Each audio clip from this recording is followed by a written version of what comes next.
Hola, bienvenidos a Viajes en el Tiempo. En esta ocasión, analizaremos el turbulento siglo XIX, la etapa del México independiente. Al término de la Guerra de Independencia, el país se encontraba destrozado.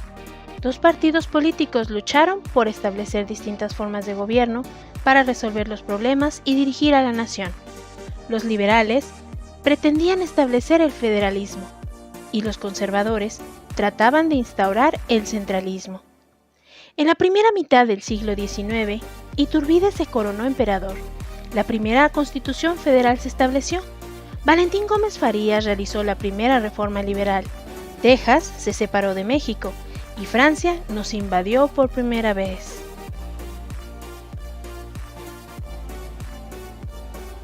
Iniciaremos nuestra línea del tiempo con el primer imperio mexicano. Agustín de Iturbide se aprovechó de la situación y se coronó emperador el 21 de julio de 1822, pero su gobierno solo duraría 9 meses. Sucedió que disolvió al Congreso y provocó el descontento popular. La rebelión republicana, amparada por el Plan de Casamata, tomó el poder. Iturbide abdicó y se fue del país, concediéndosele el indulto por haber sido consumador de la independencia, pero regresó en secreto y fue fusilado. Veamos qué ocurrió después. El 4 de octubre de 1824 se promulgó la primera Constitución Federal, la cual planteaba un pacto entre las entidades, dividiendo a la República en 19 estados y 5 territorios, cada uno con su gobierno electo y su Congreso. Establecía un gobierno compuesto de 3 poderes: ejecutivo, legislativo y judicial. Se convocó a elecciones y resultó ganador don Guadalupe Victoria, primer presidente de los Estados Unidos mexicanos.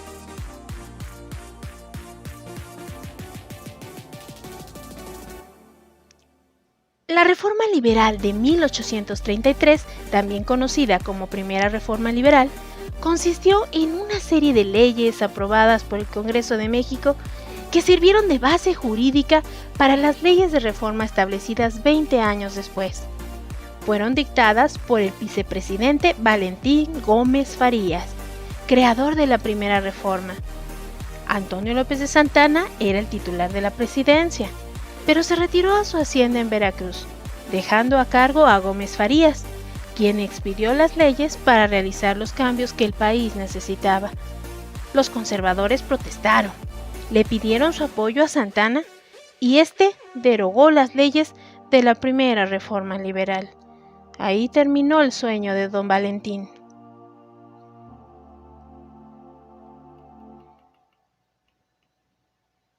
En 1836 se suscitó un grave problema con Texas, ya que estaba en desacuerdo con el centralismo establecido por Antonio López de Santana y los conservadores. El diputado Lorenzo de Zavala los apoyó. Los tejanos se rebelaron y Santana trató de someterlos. Ganó la batalla del Álamo, pero fue derrotado por Samuel Houston en San Jacinto, reconociendo con el Tratado de Velasco la independencia de Texas. En 1845 se anexó a Estados Unidos, cuyo gobierno había introducido filibusteros norteamericanos a Texas para influir en su decisión de separarse de México.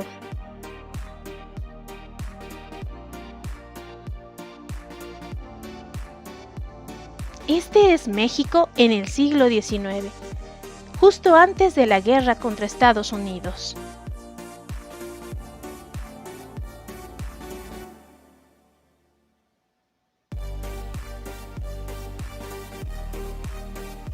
La primera intervención francesa, también llamada Guerra de los Pasteles, inició el 16 de abril de 1838. Fue un conflicto bélico en el que los franceses invadieron por primera vez el territorio nacional, con el claro propósito de apoderarse de México. El rey Luis Felipe quiso intimidar al gobierno mexicano bloqueando el puerto de Veracruz con su flota por varios meses, argumentando la destrucción durante la Guerra de Independencia de la propiedad de un pastelero francés radicado en México, al cual se le debía dinero supuestamente, siendo que la deuda ya había sido saldada. Finalmente se retiraron de Veracruz, pero ocasionaron graves pérdidas económicas a México.